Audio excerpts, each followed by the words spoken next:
Welcome everybody to this week's Metro Space School webinar series. This week's is Fewer Steps Equals More Productivity, and we're looking to help you let us optimize your workspace like the pros. So today you're going to be hearing from myself, Nancy Farah, and Jerry Kenlon, who is our on-staff space optimization pro. So we will be your storage nerds for the day, and with that, we'll get the presentation started. So today, as I mentioned, we're going to be looking at ways to make your workflow more optimized, and we're going to be going over different ways to improve your staff's productivity simply by just looking at something as simple as the workstations that are in the back of the house to help with better workflow. And we're going to specifically look at covering what is workflow optimization. And as Jerry points out here on the slide, you will be hearing these two words quite a bit, so hopefully you don't mind that. And also how proper workflow can actually help save you money and result in shorter wait times and less order mistakes. So with that, here's just some quick statistics on what those longer ticket times and inaccurate order costs are actually costing. Some study information that we found shows that over $23 million are lost per every 2,000 location. All of these statistics are for. So just at 2,000 locations, over $23 million can be lost due to slow wait times or long wait times at a drive-through. Brands can also be losing up to $188 million in just simple order inaccuracies.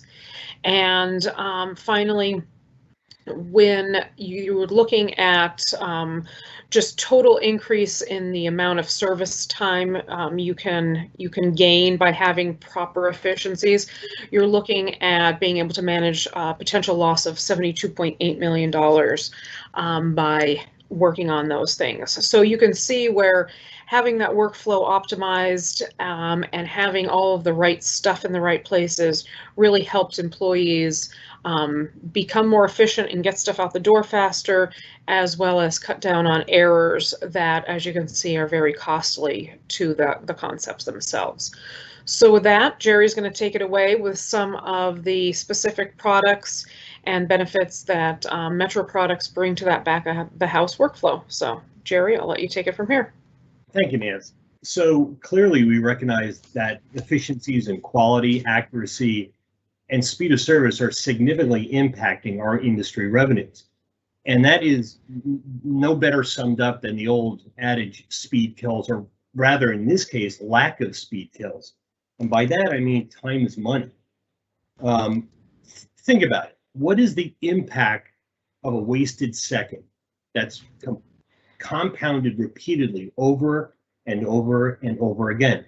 Wasted time and motions can lead to longer lead times, which can lead to longer customer lines, which can lead to customer dissatisfaction, which can lead to lost customers, and that most certainly does lead to lost revenue.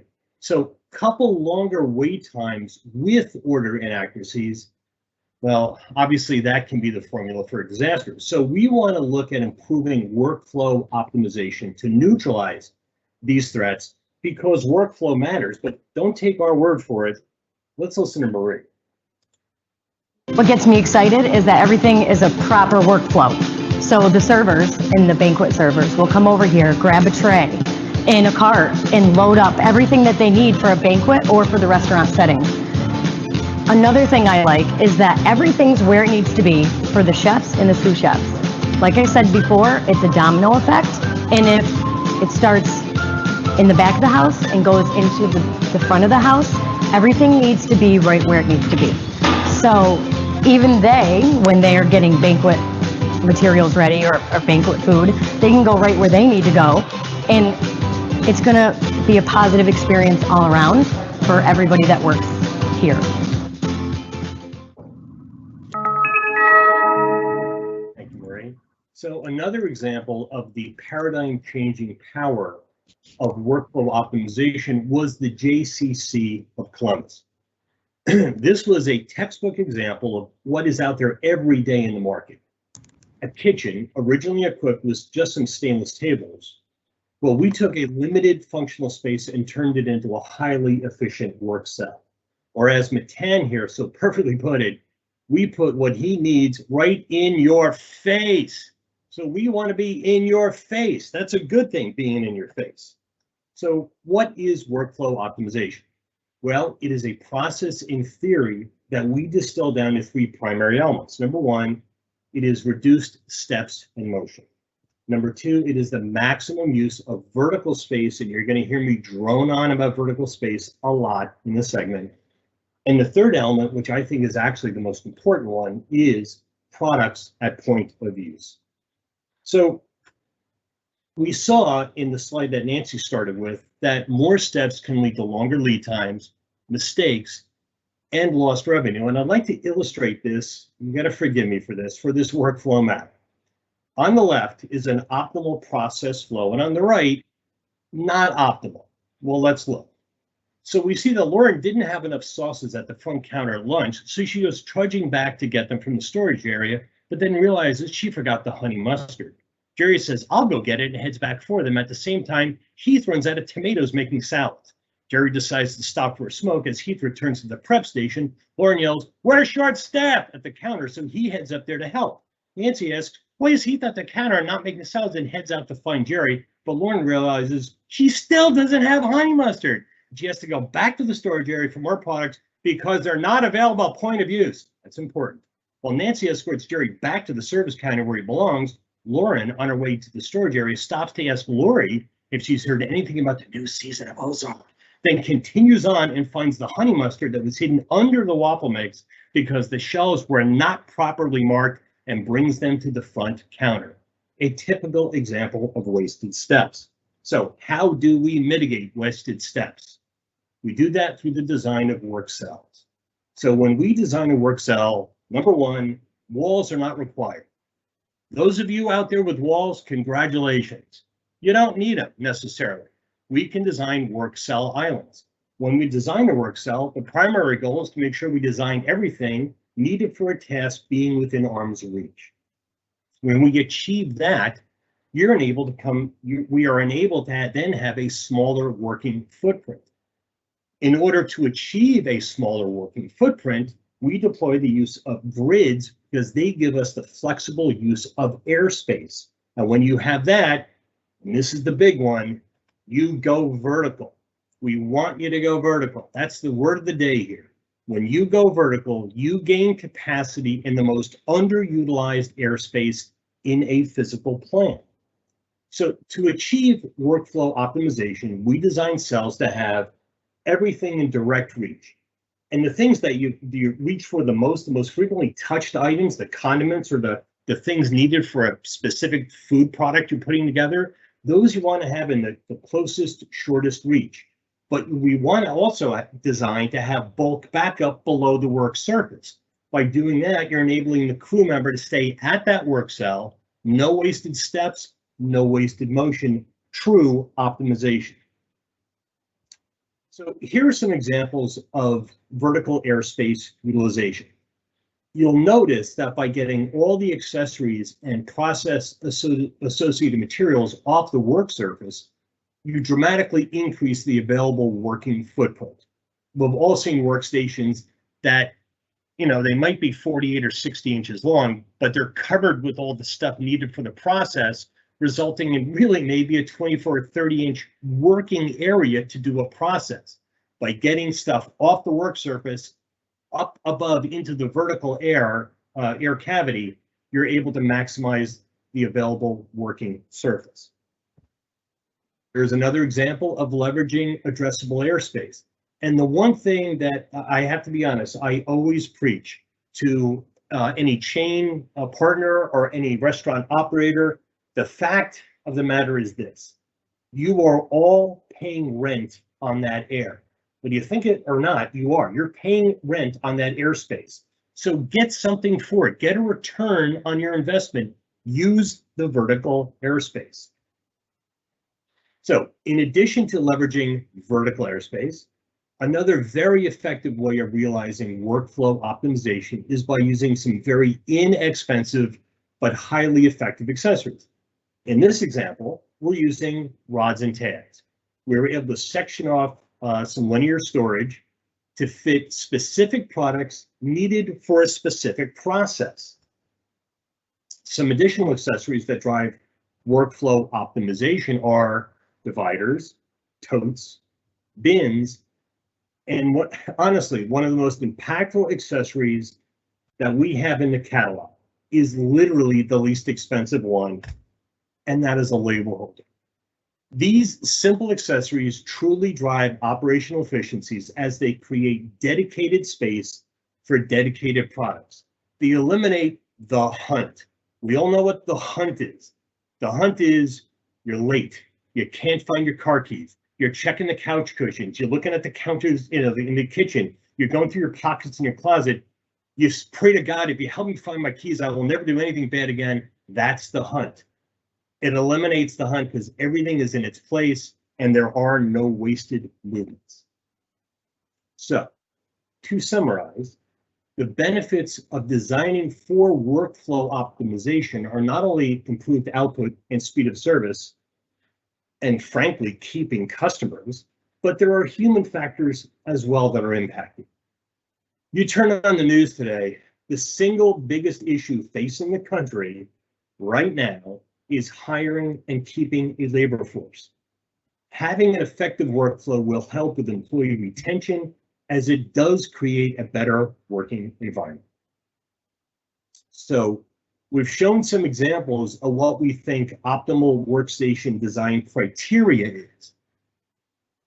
Now, if only there was some way we could make it easy for people, if there was some way we could possibly take all our learnings on, I don't know, maybe create a series of, I don't know, pre-configured kits that, oh, wait a minute, we have done that. Of course we have. We do have a full suite of workstations designed and packaged in one box for easy ordering and shipping. So, as remote order staging is a very real thing now, we have a number of kits to review, starting with these two units on the left. Well, it's one unit and two sizes on the left of a mobile delivery cart.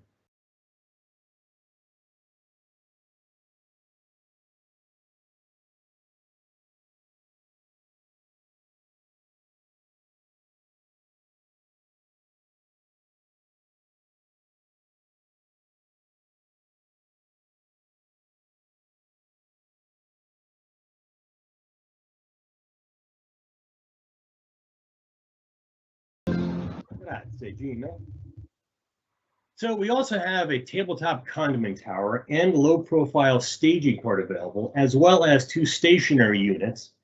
And again, please notice the use of the available, say it with me, vertical space above the work surface. And in looking at workflow optimization as it relates to prep stations, we have three different sizes of a hot order prep unit, as well as two sizes of an all-in-one prep station that has thermal storage capacity below the work surface. And for those of you out there with walls, we have a wall-mounted version as well. Again, capturing, say it with me, everybody, available vertical airspace. So to wrap up, workflow optimization is not magic. It's simply applying our three basic elements. Reduce the steps and minimize motions. Utilize the maximum space you have vertically because it is so incredibly valuable, and keep everything at point of use, or as Matan simply put it, in your face. So thank you for your time. I will now hand it off to Nancy so she can bring you all in for a safe landing. Thank you very much for that very expressive presentation, Jerry.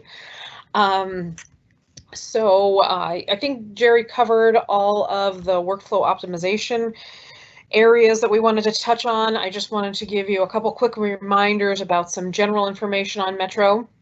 The first one being some new tools that you're going to be able to find or are able to find on our website. The Metro design tools. We have a shelf builder, a track builder, and a wall builder that are all currently available, and we are about to roll out our new room builder. So you can go to this link that you see right here for metro.com design tools, and you can quickly configure a unit with all of the components and quickly and easily drop that right into a quote cart to get some budgeting pricing. And that is available, like I said, for our standard post and shelf products, our track products, as well as Jerry's personal favorite, the wall builder, to maximize that vertical space. So check that out, and it's a super easy way to get exposed to some of the different products Metro has and get an idea of all the different things that are available to do with Metro products. We also want to remind everybody about some additional webinars that are currently on the schedule. On the June 22nd, we're going to be focused on the tools, the tools of Titans, how to save time and money through the Ollie University webinar series. And then in July, also on the 22nd, we're going to be looking at food trucks and metroizing your ride, specifically looking at barbecues. So for you, those of you who have already registered, the link is there again, same place. You'll be getting some materials from Metro on reminders for those, and also that link will always be included. So pass it on to anyone on your team or that you feel may be interested in it, and we would love to get any input that you have on topics you'd like to see from us in the future as well. So I think that wraps it up. If there are any questions, I didn't see any come in while we were doing this. We get most of our questions after the fact. You can feel free to email me directly or any of the Metro team. And please don't be afraid to ask for any of the information here. This will also be posted and sent out to each of you who have attended live. So you can go ahead and share anything that you may have found interesting with your counterparts. So again, thank you everybody for your participation, and we'll talk to you June 22nd. Thanks, guys.